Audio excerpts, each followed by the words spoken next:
In today's video, I'm going to teach you how to edit the proxy in AdsPower.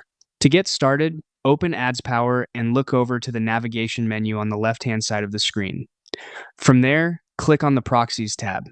This is the section where all of your saved proxy entries are managed, so it's the right place to go whenever you need to review or update an existing proxy configuration. Once you're in the Proxies area, make sure you're under the List subsection tab.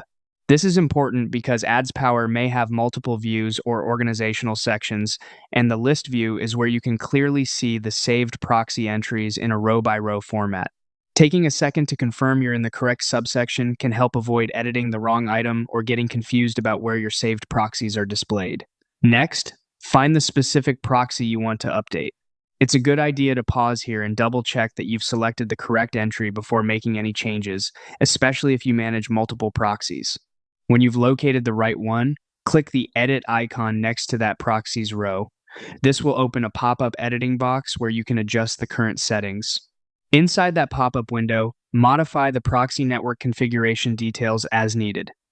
Be careful while updating these fields, since even a small typo can cause connection issues later.